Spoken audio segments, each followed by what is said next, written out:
The train, for its type, is the most powerful vehicle on land. And the engines of Sodor are the power behind the docks, industries and branch lines that make up the world-renowned Northwestern Railway. These are the stories of Sodor.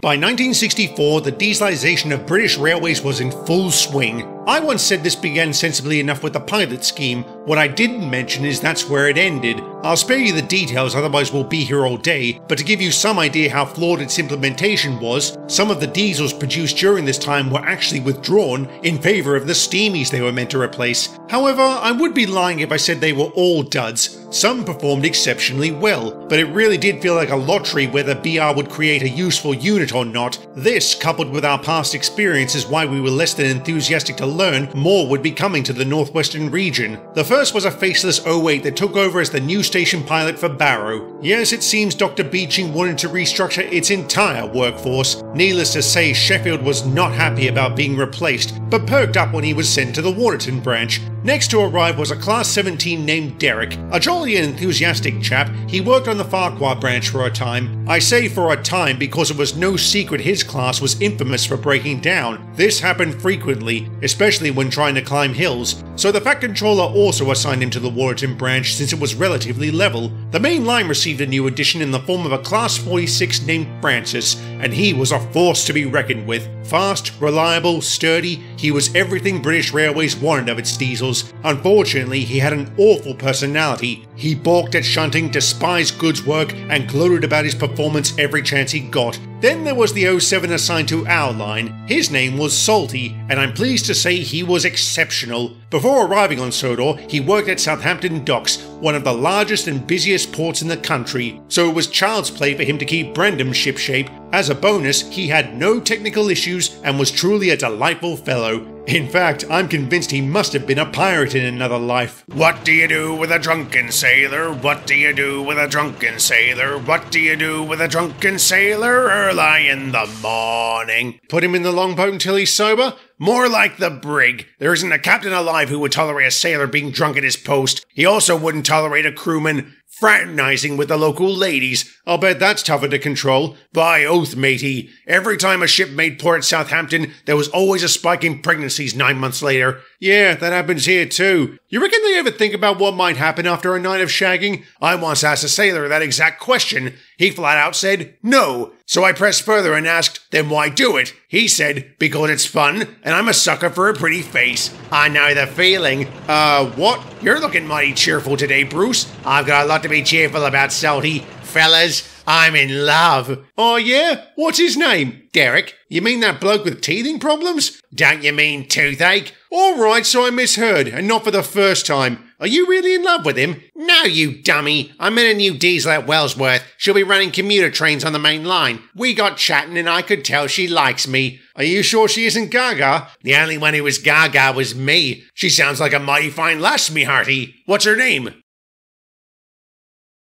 Hello there, darlings. I'm Daisy. Hello, Daisy. Welcome to Sodor. I'm Toby. This is Percy. Hi there. Nice to meet you. Are you one of those diesel rail cars? I most certainly am. I wager you've never seen the likes of me before. No, I haven't. Let alone one with makeup. It's not makeup, darling. It's paint. I was featured in a magazine article recently touting the merits of dieselization. I had to look presentable. I see. Well, how was your trip here? Lovely. This island is beautiful, but this shed is dreadfully smelly. And whatever is that rubbish? Are you talking about us? I most certainly am. Good gracious, shouldn't you be gathering cobwebs in a museum? Well, bust my buffers, we won't sit here and be insulted, will we, Annie? No, Clarabelle, and certainly not from some dolled-up trollop. Trollop? How dare you talk to me like that? One word at a time, love, that's how we dare. All right, settle down, ladies. There's no need for us to get off on the wrong foot. The only thing wrong here, Toby, is British Railways keeping such relics in service. I'll have you know Annie and Clarabelle have been invaluable to our branch line and the whole island. I wasn't just talking about them. Now, if you'll excuse me, I'll be on my way. All this stress and smells is bad for my swerves. Unbelievable. I know. What is it with these new diesels thinking they're so much better? It's not all of them, Percy. Derek never said he was superior. He couldn't, not with that dodgy motor. But he was certainly a lot more pleasant. How's he going on the Warton branch anyway? It's been a while since I've been over there.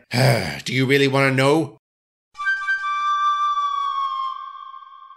Fizzling fireboxes, Derek. Can't you go half a mile without frying your engine? I'm sorry, I'm doing my best. If this is your best, you're better off not trying. Oh, lay off, you two. No, Duck, this is exactly what we had to put up with back on the Houzoan. These useless spam cans came swanning in, so proud, so cocksure, only to fall flat on their faces and needing us to save them. Aye, these tin pots are destroying the network and taking jobs away from proper engines. What exactly is a proper engine, Sheffield? How long have you been there, Sir Topham? Long enough. As much as I hate to repeat myself, I shall talk to you later. Both of you. In the meantime, I've come to see how construction's going. I understand we're behind schedule. Yes, sir. All because of me. No, Derek, it's not all because of you. But it is clear you are underperforming here. Since your engine can't take the strain of branch line duties or works trains, that really only leaves shunting. We'll try this out and see what happens. Oh, thank you, sir. I really appreciate everything you've done for me. I'm so used to controllers fobbing me off at the first sign of trouble, I didn't think there were any good ones out there. I'm only good so long as you don't get on my bad side. After you've cooled down, I want you to head over to Knapford and look for Samantha. She'll be expecting you. Duck, would you please tow Derek back to Tidmouth? Yes, sir. Right away, sir. As for you two, but you said it's later now.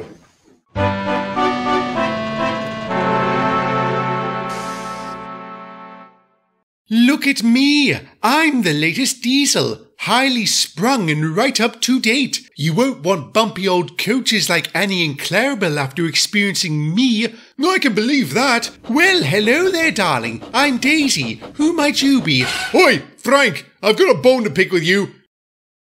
Frank? Frankie? Are you deaf? I'm talking to you. My name is Francis. Francis. Not Frank. Not Frankie. Francis. Excuse me, Francis. Next time you decide to throw a hissy fit over taking a goods train, do it away from engines who are trying to sleep. Here, your reaction was utterly juvenile. Well, it's incredibly degrading that an engine of my stature is forced to pull dirty trucks from dirty sidings. It would ruin my image. Your face already did that. My, aren't you a vulgar specimen? Nobody's talking to you, strumpet. I rest my case. It is absolutely intolerable. I shouldn't have to work under these conditions. I broke the express record from London to Edinburgh, after all. That doesn't mean you're exempt from doing the work assigned to you. Have I not done any of the jobs assigned to me? No, but you constantly complain about it. I was very much like you back in my youth. I whined whenever I had to do anything that didn't involve pulling coaches. This put me at odds with everyone. Don't make my mistake. Don't worry, Gordon. I'll never throw myself into a ditch to avoid work. That never happened. Most events in the Railway series are purely fictional, if you say so. Oh, James, I have some information you may find interesting. That goods train I had my hissy fit over contained a large consignment of bootlaces. Blow out your radiator, spam can. Goodness me, are all steamies like that?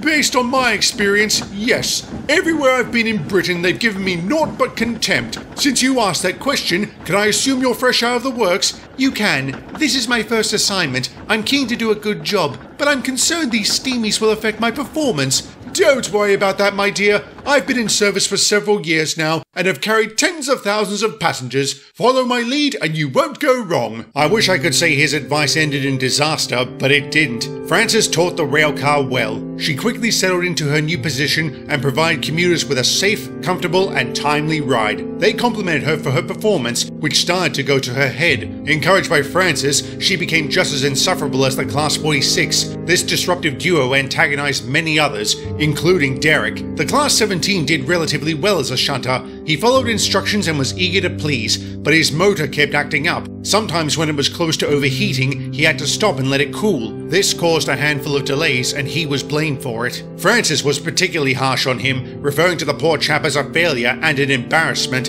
This drew Henry's wrath, and our number 3 became Derek's strongest advocate, which he very much appreciated. Things remained tense between the Steamies and Diesels before finally coming to a head the day Frances broke the express record to Barrow.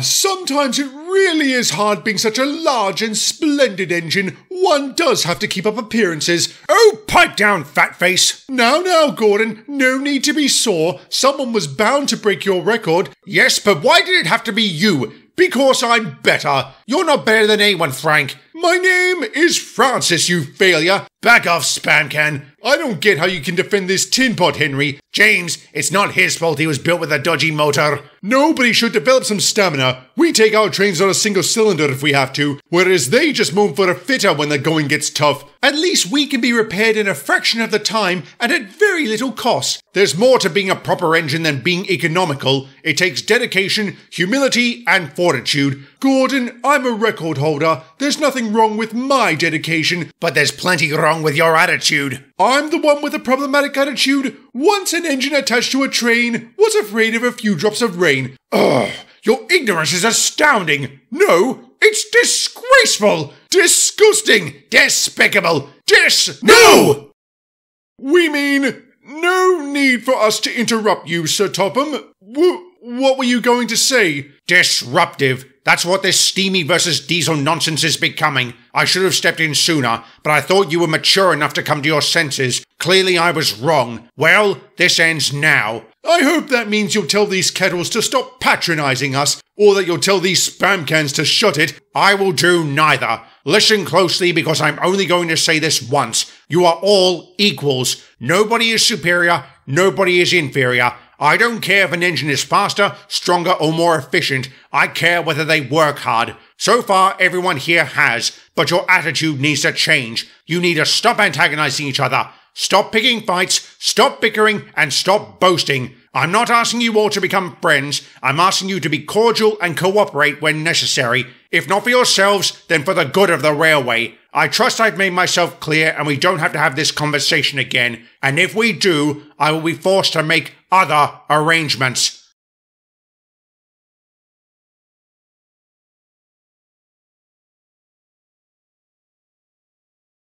That's what he said. Other arrangements? Crikey. Why? What does that mean? It means you cock up again, you'll be sent packing or given a real nasty job. So don't push it. I'm not the one pushing anything. Those wretched steamies are to blame. Oi, those wretched steamies are my friends. And I can't for the life of me figure out why. They've been nothing but horrid to myself, Francis and Derek. You haven't really given them a reason to like you. Highly sprung and right up to date. Come on. And yeah, their being gets to Derek, but so's Frank. You really should back away from that tosser. That tosser is my friend, and I won't have you slander him. So you're okay with him calling Derek a failure? Well, no. Then tell him to bugger off. You tell off your friends that easily? Yeah, I would. And I know they'd do the same to me if I stepped out of line. That's why they're my friends. You couldn't ask to be mates with a better group. Even if I believe that, I don't know if they would be receptive. They would. You just need to prove it. Haven't I done that enough with my excellent conduct and performance?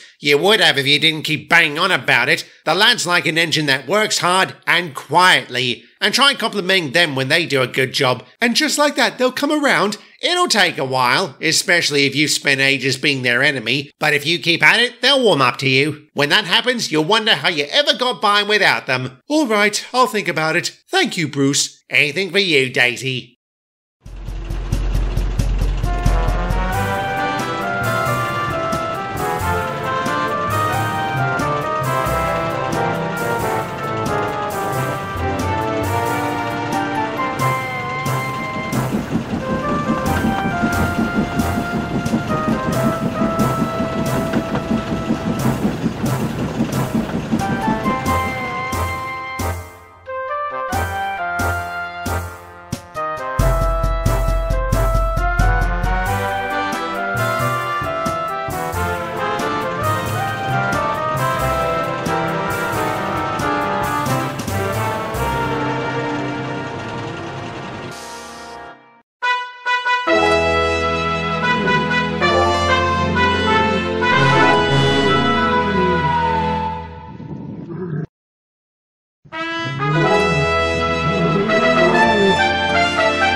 Come on, Daisy, you might as well tell him, but he'll laugh at me. Hang about. Is there livestock on the line? How did you know that? I recognise the look. It's the same one Henry and Gordon had the time they failed to shoo away a cow. That story is true? Aye, and it's happened to all of us at one time or another. After the embarrassment wears off, we tend to laugh about it. So you don't need to worry about the rest of us giving you a hard time. We understand that cows, sheep and the like can be very stubborn. This is neither a cow nor a sheep. It's a bull. In that case, they'll call in the expert. You rang? Toby? Oh, don't look so surprised, Daisy. I've been wrangling livestock since before these very rails were built. You were able to corral that beast? Aye, nothing to it. Really? Do you think you could teach me how to do that? Of course. I always like teaching new things to others. Thank you, Toby. And thank you, James, for not mocking me. You're welcome. And I'm sorry for calling you a strumpet. That was horrible. Not to worry, darling. I shouldn't have provoked you first. Well, I'd best be underway. I'm late enough as it is. I also need— Hold up, James. Don't move. Why? What's wrong?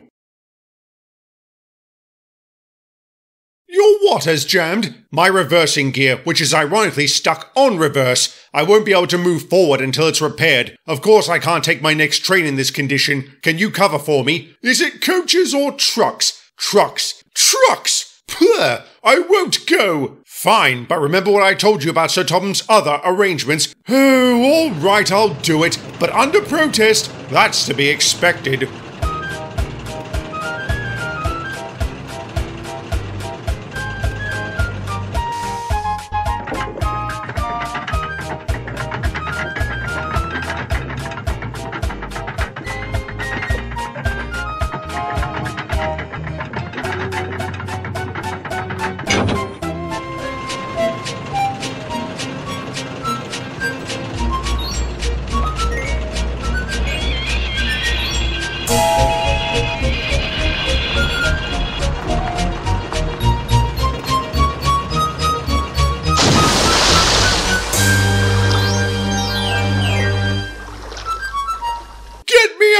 Get me out! Not a hope. You're stuck. Shut up! Shut up! This isn't funny! Yes, it is. It is true what they say. Laughter is the best medicine. And for the record, I give that dive a 3. No, on second thoughts, a 2. Ooh! This is a sight to behold. What's the situation, Chief? Jam reversing gear, failed injector, an overheated motor, and a flooded one. How did you land in the ditch, Francis? Can I first ask why there's a line leading into it? The ground submerged while they were laying the track, and it wasn't worth raising it. Years of subsequent rainfall caused the ditch to form. Now answer Sir Topham's question. I wasn't concentrating. When the table stopped turning, I assumed I was on the right track, and off I went. Why did the table stop there? Because Flanagan was its operator, sir. That drunk? Indeed, and he was 4 sheets to the wind, Sir Topham. Well, he'll now have the opportunity to spend his days getting soused in the comfort of his own home. And Derek, broken down again? I overdid it, sir. I'm sorry. Like I've been saying all along, you're a failure. He is not a failure, Francis. Excuse me? You heard me. Stop insulting him for something that's beyond his control. At least he wasn't silly enough to roll into a ditch. That wasn't my fault. You just said you weren't concentrating. So yes, it was. You're as much to blame as Flanagan. I also heard about your little hissy fit beforehand. Coupled with your contemptuous words to Derek, I now realize nothing I said last night has sunk in. As soon as you're repaired, I'm going to ask for your immediate reassignment. That would be for the best, Sir Topham. There's no place for me here. I appreciate your understanding. And Daisy, in the interest of transparency, you should know I was considering putting in a similar request for you. I understand, sir. My behavior has been rather atrocious. Indeed. However, Mickey told me you helped him bank James and Derek here, so I've decided to give you another chance. Oh, thank you, sir. You won't regret this. I promise to work hard. Toby says he'll help me. Excellent. Whatever Toby doesn't know about railway life isn't worth knowing. I wish I knew what we could do for you, Derek. There is something, Sir Topham. The lads have been poring over Derek's blueprints. They think they might have found a way to properly fix him. No offense, Chief, but I've heard that before. Have faith, Derek. These men are the best in the industry. A lot happened following that shambolic day. Francis was transferred off the Island and ran express trains throughout the surrounding region. This meant he was a semi-regular sight at Barrow, and on occasion he would directly deliver a train onto Sodor. He still griped at goods work and the like, but to his credit, he always did these jobs and did them well. And without his influence, Daisy turned over a new leaf. While she deservedly took pride in running her commuter services, she refrained from any sort of gloating. During peak tourist season, she would help out on the Farquhar branch. While there, she apologized to the others, and under Toby's tutelage, she learned many things, including how to handle troublesome livestock. I don't really have anything to say about Salty other than he continues to be an invaluable member of our branch. And as for Derek, I'm pleased to say the men at Crovanskate were able to fix him. He no longer suffered from overheating or any of the other defects that afflicted his class. His experience and new lease on life inspired him to join the Fire and Rescue Service. Ever since, he's attended the scenes of accidents and helped keep the line in good nick. His tireless efforts went a long way towards eradicating any lingering anti-Diesel sentiments. To this day, I don't know what they did to mend him. All I know is those techniques would be applied to help the next chap to arrive on Sodor. But that is a story for another day.